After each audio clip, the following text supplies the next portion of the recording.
The MEC 140 midterm objective 1 setup for Byron Langston. So using the Arduino, we've hooked up a temperature sensor wired to turn on an LED at a given temperature threshold. And the way this is wired up is, this will print the temperature in real time to the serial monitor screen. So the way this is wired up is using the temperature sensor to these jumpers. I've taped it in place just because it was losing contact. So that is wired over here. The power pin to 5 volts, the ground pin to ground, and the center signal pin on this sensor is wired over to analog pin A0. And from there, it takes an analog voltage reading and converts it to a digital value between 1 and 1024, and then converts that in the software. This was coded to convert that to a temperature value, and then based on that temperature value and a prescribed set of conditions, uses an if statement to decide whether or not to turn on the power pin or turn on the digital pin that powers the red LED. Now, I have this wired up for all 3 colors, but for objective 1, the object is only to turn on or turn off an LED while printing the temperature in real time to the serial screen. So that is all this is wired up to do. So if we raise the temperature above 75 degrees using body heat, we should find the LED turns on. And so it does.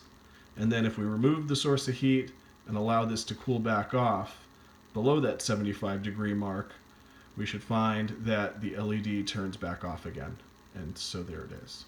Now, the assignment says specify 75 degrees. I actually switched that to 80 because that made it work a little better just for testing purposes in the video.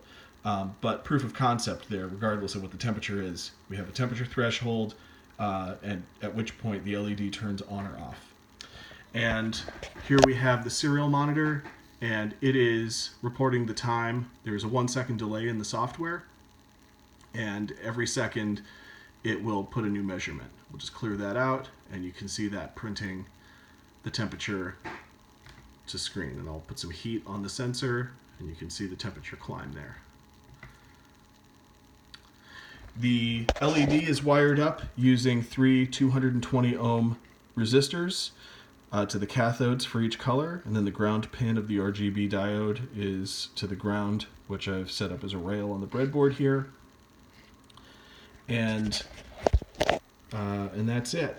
The digital pin is turned on or off by switching the state from high to low based on that if statement. So if the temperature goes above 75, or in this case 80 degrees, then it switches the pin to which the LED is connected, the red LED is connected to low, which switches it off, or it will switch it to high. And just for the sake of being thorough in the software, I coded it so that the red and the blue pins are just switched to low so that they stay off. And so for objective 2, we can just play around with those high-low settings to achieve different colors or to scale through them based on temperature. So that's objective 1.